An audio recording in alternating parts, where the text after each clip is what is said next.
Esse prisioneiro começou a falar um idioma muito estranho antes de ser executado e revelou sua verdadeira identidade como sendo o demônio. O filme começa com um certo policial correndo pelo meio de uma floresta cheia de neve. Ele está caindo como se estivesse ficando sem ar, talvez até mesmo vá perder a vida. E nesse momento, o próprio policial começa a narrar pra gente a história de como tudo isso aconteceu. Ele se chama John Hobbs, é um detetive de muito sucesso da polícia da Filadélfia e algumas semanas atrás, ele teve um dia muito surpreendente. O homem conseguiu capturar um dos mais perigosos tiradores de vida da história do país. O nome dele é Edgar Reese. Ele eliminou 17 pessoas sem nenhum motivo. Agora, todas as autoridades e jornalistas estão ali juntos para assistir à execução dele. Rapidamente vemos que o tenente Staton veio agradecer tudo que o John Hobbs faz pela corporação e também dar os parabéns por ter pego mais um criminoso. Já é o 9º que ele pega. Todos os 8 antes dele perderam a vida executados. Entretanto, o detetive não está satisfeito ainda. As estatísticas mostram que o mundo ainda é um lugar muito perigoso e precisam de mais pessoas ajudando a limpar essa criminalidade. Momentos antes da execução, alguém vem avisar ao John que o Reese quer falar com ele. Assim que chega lá, John já fica em choque com a atitude do Reese. Ele não parece ligar que vai ser executado daqui a pouco e nem ao menos tenta pedir por perdão ou uma diminuição de sua pena. Ele não tem o menor remorso por tudo que já fez e está ali contando piadas e cantando canções.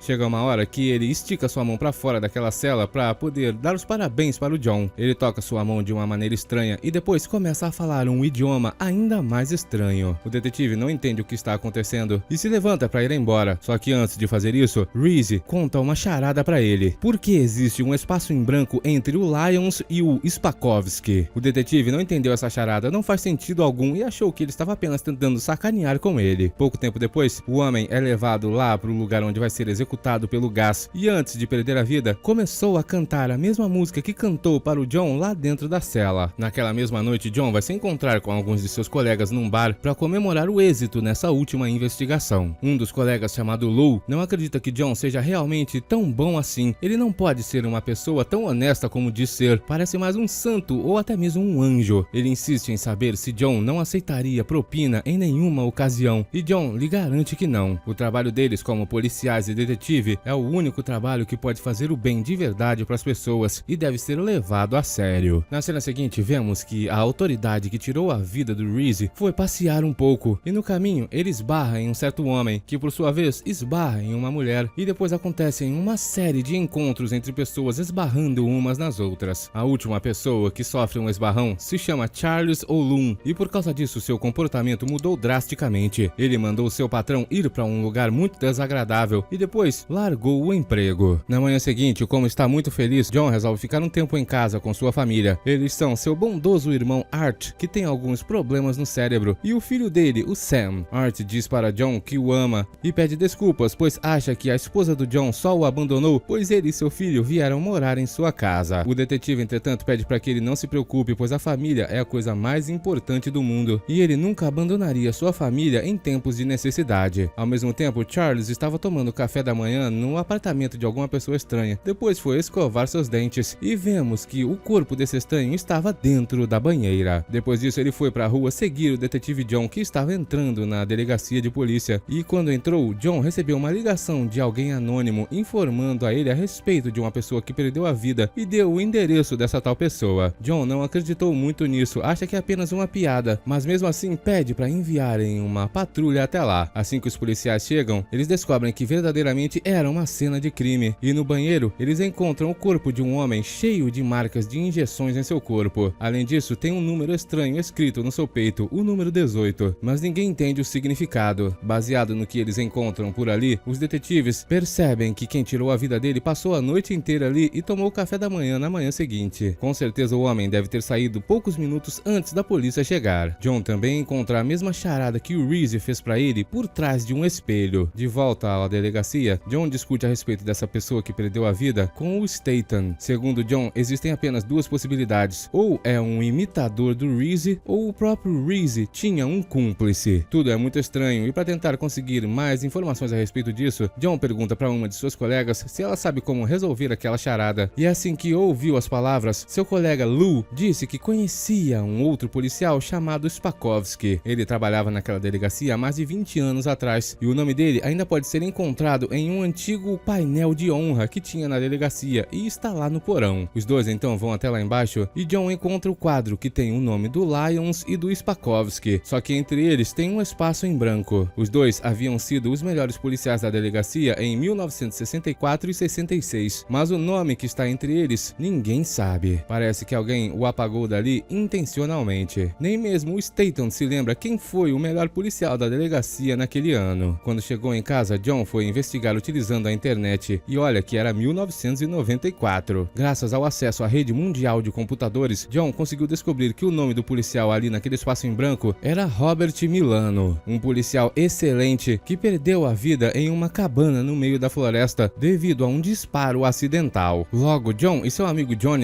começam a investigar essa nova pessoa que perdeu a vida, já que parece muito com o estilo do Reese. Acreditando que o tirador de vidas pode ter alguma coisa a ver com isso, eles vão assistir a fita gravada do dia que ele perdeu a vida. Os jornalistas fizeram um documentário e juntos John e Johnny ouvem as palavras estranhas que Reese falou naquele dia, mas não sabem o que ele está falando e vão ter que chamar um especialista da universidade para tentar traduzir. Enquanto esperava, John pesquisou e encontrou a filha do policial Milano, uma jovem chamada Greta. Ele foi até a casa dela e queria saber mais a respeito do pai da jovem. Ela então começa a fazer diversas perguntas estranhas para saber se esse homem que foi executado tocou na mão do John, também se ele cantou durante a execução e se ele era canhoto. John confirmou tudo isso e a jovem continuou falando, dizendo que seu pai era um bom policial, mas de repente tudo isso mudou. Ele pegou um certo tirador de vidas, mas mesmo depois da execução dele, as pessoas continuaram perdendo a vida. Logo, a investigação começou a suspeitar do pai dela e acharam que ele era um ocultista. Isso acabou fazendo o homem deletar sua própria existência lá na cabine na floresta que pertence à família da mãe da jovem. Como não quer falar mais nada a respeito de seu pai, John tem que ir embora e antes que ele saia do prédio, Greta pergunta para ele se o homem acredita em Deus e ele diz que até certo ponto sim, só que as coisas que vê todo dia em seu trabalho o fazem duvidar um pouco. No caminho de volta para casa, John passa pelo Charles no meio da estrada e não sabe que ele é o tirador de vidas. Durante a noite em casa, John recebe uma ligação, mas ninguém fala nada e ele desliga. O homem acha que é apenas algum jornalista ou talvez uma pessoa passando um trote. Pouco tempo depois, um homem extremamente pesado invade o apartamento do Charles e tira a vida dele. Ele fez isso utilizando uma seringa com veneno. Na manhã seguinte, o especialista da universidade chegou até a delegacia para traduzir aquela fita, mas assim que ouviu, ele não sabia o que o Reese estava falando e apenas diz que parece ser uma antiga língua bíblica. Ele vai levar a fita para a universidade para traduzir e depois conta para eles o que descobrir. Rapidamente o homem termina seu trabalho e no dia seguinte envia a tradução para eles. Só que o conteúdo dessa tradução é extremamente estranho. Antes de sua execução, Reese disse que não pôde penetrar o corpo do John, mas iria continuar tentando até que conseguisse ou tivesse destruído a vida dele. Pouco tempo depois, aquele homem extremamente pesado ligou para a estação de polícia e disse para o John onde estava outro corpo de uma pessoa sem vida. John foi até o lugar e percebeu que esse corpo era do homem que ele viu na noite anterior. Atrás do espelho, ele encontrou uma outra charada e no corpo do Charles tinha um número, o número 2. Isso não faz nenhum sentido e o detetive vai assistir às gravações do Reese mais uma vez e procurar pistas nos arquivos, mas não consegue chegar a lugar nenhum e não sabe mais o que fazer. Poucos dias depois, Johnny se dá os resultados de uma investigação que ele fez para o John. Segundo com as análises, Charles eliminou aquela primeira vítima e depois foi eliminado por alguém. A pessoa por trás disso tudo está copiando o estilo do Reese. Sem outra escolha, John resolveu visitar a cabana da família da Greta. Ele quer resolver esse mistério de qualquer maneira e lá dentro ele foi direto até o porão. Lá embaixo ele encontrou diversos livros antigos falando a respeito de fenômenos sobrenaturais e no meio das páginas ele encontrou uma fotografia daquele mesmo porão e comparando essa foto com a realidade, ele percebeu que uma das paredes foi repintada. Utilizando um pouco de solvente e um pedaço de pano, John foi até lá e começou a esfregar aquela tinta, removendo um pedaço dela e encontrando pintado na parede original o nome Azazel. Como não entendeu nada, John voltou até a cidade para conversar com a Greta. Ela talvez possa ser a única que pode explicar o que o pai dela fez naquela cabana e também o que significa Azazel. Afinal, a mulher é uma professora de teologia na faculdade. Ela, entretanto, se nega a explicar qualquer coisa e implora para que o John desista desse caso, senão a vida dele pode estar em risco. Assim que voltou para a delegacia, John ficou em choque mais uma vez, pois Staton descobriu através das operadoras de telefonia que esse novo tirador tirador de vidas ligou das casas de suas vítimas direto para a casa do John sempre que terminava de eliminá-las. Parece que esse homem está provocando o detetive e talvez ele possa até mesmo ser um dos policiais. John então começa a ler alguns livros a respeito de religião e descobre que o Azazel era um espírito maligno, parecido com um demônio. A Bíblia o menciona vagamente, mas deixa claro que é um ser que pode possuir os corpos das pessoas através do toque. Azazel é um ser extremamente perigoso e qualquer um que queira enfrentá-lo tem que tentar mascarar suas intenções ou senão irá sofrer em suas mãos. Ao retornar para casa, John percebe que alguém estava observando de longe e tenta encontrar essa pessoa. Ele então vê uma sombra em umas escadas e tenta correr para encontrar a pessoa, mas não consegue, e alguns dias depois, Azazel encontra um jeito de parar o John. Ele possui o corpo de um gato, depois toca um homem que estava entrando na delegacia e começa a se mover através dos corpos das pessoas com os toques umas nas outras. Finalmente ele chega até o Lou, que para conversar com o John. Ele perguntou para o John tudo que o homem sabe a respeito desse caso do tirador de vidas e depois começou a cantar a mesma canção que o Reese cantou na execução. John ficou em choque, mas depois Lou tocou outro policial que começou a cantar e depois tocou o outro que também começou a cantar. Era sempre a mesma música e trocando de corpos, Azazel conseguiu sair da delegacia e John foi atrás do último homem. Só que quando chegou perto, era a esposa dele que estava possuída e o demônio nem tem vergonha na cara. Ele deu os parabéns pro John ter conseguido descobrir tudo isso, mas fala que vai tirar sua vida e fica trocando de corpos com as pessoas ali ao redor para ameaçá-lo. John voltou até a delegacia e perguntou para seus colegas sobre o que aconteceu, mas nenhum deles se lembra de ter cantado nenhuma canção. Precisando de uma explicação, John vai se encontrar com a Greta mais uma vez e ela dessa vez admite que o Azazel realmente existe. Ele é um anjo caído e foi expulso do paraíso por Deus, se tornando então um demônio. Como não tem forma física, Azazel passa de corpo em corpo de pessoas para fazer o que quiser, mas John não acredita muito nessa história toda. Ele é um policial que está acostumado a trabalhar com evidências concretas. Greta aceita todas as dúvidas dele, mas diz que John talvez possa ter sido escolhido por Deus para derrotar Azazel. Afinal, o demônio não pôde entrar em seu corpo, e isso também havia acontecido com o pai dela. No final da conversa, Greta deixou bem claro para John que Deus escolhe pessoas para eliminar demônios e com certeza Azazel é vulnerável de alguma maneira e pode ser eliminado. Eles entretanto nem fazem ideia que o Azazel estava observando tudo de longe. Ele escutou toda a conversa e assim que o John foi embora, Azazel começou a seguir a Greta. Ele logo chegou bem perto dela e começou a ameaçá-la, mas não tocou em seu rosto, pois ele queria que ela se lembrasse de todas as suas palavras. Greta então começou a correr e o Azazel foi atrás dela, passando de corpos nas pessoas que estavam atrás. Só que a jovem foi rápida, conseguiu chegar até um táxi e escapou daquele lugar, indo direto para a igreja. O demônio não pode entrar naquele lugar e logo John chega para conversar com ela. Ele promete que vai fazer de tudo para parar o Azazel. E na manhã seguinte, Staten fala pro John que já não confia mais nele. Parece que ele é um dos suspeitos e pode estar envolvido em todos esses casos de pessoas perdendo a vida. Existem coincidências demais levando até o John. O simples fato de alguém estar imitando o Reese já é quase uma prova que ele é o culpado. Staten então pede para que John pare de investigar e volte para casa. O próprio John aceita esse conselho e quando chega em casa, ele percebe que seu irmão entrou no cacete para alguém e depois de perguntar, o jovem conta que foi seu próprio filho que desceu a mão nele. John percebe que o sobrinho só deve estar possuído pelo demônio e tenta conversar com ele, mas o jovem estava normal. Ele então pergunta se o moleque esteve com alguém agora há pouco e ele diz que sim, que com um de seus amigos. John então sai pro lado de fora e encontra esse amigo que o Azazel estava possuindo o corpo dele. O homem sai correndo atrás dele, mas o jovem esbarrou em alguém e o Azazel trocou de corpo. Esse homem então possuído pelo Azazel abriu a porta de um carro, pegou um objeto letal e ameaçou o John. E como não tinha outra escolha, John teve que eliminá-lo e muitas pessoas viram o que aconteceu. Assim que o corpo onde Azazel estava perdeu a vida, o demônio tomou a forma espiritual e conseguiu habitar o corpo de uma mulher sem a necessidade de tocá-la. Isso acontece sempre que a pessoa que ele está possuindo perde a vida. Ele vai para a pessoa que está mais perto do acontecido. Logo as autoridades chegam ao local e Staten está suspeitando ainda mais do John, pois suas impressões digitais foram encontradas na cena do último crime. Para piorar sua situação, aquele objeto letal que o homem utilizou para ameaçá-lo não tinha nenhuma munição e o carro de onde ele o tirou era um carro roubado. Agora sim, John é o principal suspeito em todos os casos e seu chefe o remove da investigação por completo agora. Ao retornar para a delegacia, John deixa seu objeto letal e seu distintivo ali. Seu chefe já estava considerando mandar prendê-lo para acalmar as pessoas. Todos Todos ficaram extremamente irritados quando souberam que aquele homem perdeu a vida daquela maneira em plena luz do dia. Mais tarde, John ligou para Greta. Ele disse que estava desconfiando que todas aquelas letras nos corpos das vítimas eram uma mensagem enviada pelo Azazel. Elas dão referências a passagens bíblicas que falam a respeito do fim do mundo. A humanidade vai ser completamente apagada e os demônios vão tomar conta da Terra, podendo ser livres à vontade. John e Greta pesquisaram ainda mais e descobriram muito mais coisas a respeito do Azazel. A principal é que depois de exorcizado do corpo que está possuindo, ele só pode invadir o corpo de outra pessoa que esteja a no máximo 500 metros de distância. Se não encontrar nenhum corpo, o demônio vai perder a vida. Na manhã seguinte, assim que acorda, o sobrinho do John conta para ele que seu pai simplesmente sumiu e John vai procurar por ele. O detetive então encontrou a janela do banheiro aberta e uma mensagem no espelho. Depois ele foi inspecionar seu sobrinho e encontrou a marca do demônio em seu corpo. John agora sabe que Azazel esteve na casa na última noite e entra no quarto de seu irmão, encontrando o corpo dele sem vida em cima da cama. Para fazer isso, o demônio utilizou uma seringa com veneno. Isso é só o começo. Azazel possuiu o corpo de diversas testemunhas, dando falsas entrevistas para a TV, dizendo que o John eliminou aquela pessoa a sangue frio, sem nenhum motivo. A situação está complicando para o John e, preocupado pois gosta muito dele, Johnny se ligou e avisou que alguns colegas policiais estão indo para a casa dele para prendê-lo. John agradece muito ao aviso e foge de sua casa com seu sobrinho. Eles percebem que o Azazel estava por ali observando tudo e enquanto fogem das autoridades, os dois vão pegar o metrô, mas uma das autoridades reconhece o John e o homem tem que desmaiá-lo com um socão. Junto de seu sobrinho, eles se escondem no mesmo lugar que os moradores de rua moram e ali John conta pro Sam a respeito de seu pai, só que o jovem já suspeitava de que seu pai havia perdido a vida. Mais tarde, eles vão até a casa da Greta. Ela é a única que pode ajudá-lo a se esconder e enquanto continuam a pesquisa, John percebe que ele é o único que pode parar o Azazel. Isso é o destino dele e John se despede de seu sobrinho e da Greta. John então vai até a cabana da família da Greta e liga para o Jonesy, sabendo que sua ligação com certeza vai ser rastreada. Quando chega à cabana, John arremessa a chave de seu carro para longe para evitar que o Azazel possa fugir depois que chegar. Naquela mesma noite, John percebe que tem alguém se aproximando, só pode ser o demônio. O primeiro que aparece é o Statham e logo Jonesy também chega. Eles querem prender o John e pedem para que ele solte seu objeto letal. O detetive sabe que algum deles está possuído, mas não quer efetuar um disparo e eliminar uma pessoa inocente. John então tem que soltar seu objeto letal e nesse momento, Jonesy elimina o Statham. Azazel agora quer deletar a existência do Jonesy para poder possuir o corpo mais próximo, mas John consegue pará-lo e os dois começam a lutar. Durante essa luta, ouvimos o barulho de um objeto letal. Jonesy foi ferido no estômago e enquanto ele está perdendo a vida, John confronta o Azazel. Ele acende um cigarro que estava cheio do mesmo veneno que o demônio utilizou para eliminar suas vítimas. John então revela seu plano. Ele trouxe o demônio até ali para cair nessa armadilha. John é o único nesse lugar. Não existe mais nenhuma pessoa a quilômetros de distância. E por causa disso, ele utilizou o veneno no cigarro para poder deletar sua própria existência. E o Azazel não vai ter nenhum corpo para possuir quando o Jonesy perder a vida. John então elimina o Jonesy por completo. E o Azazel possui o corpo do John finalmente. Ele tenta correr, mas não consegue, pois John já está perdendo a vida graças ao veneno. Ele então perde a vida por completo. Só que não para por aí. O demônio conseguiu possuir o corpo de um gato que estava ali perto e vai calmamente voltar até a cidade. Obrigado por assistir. Até o próximo.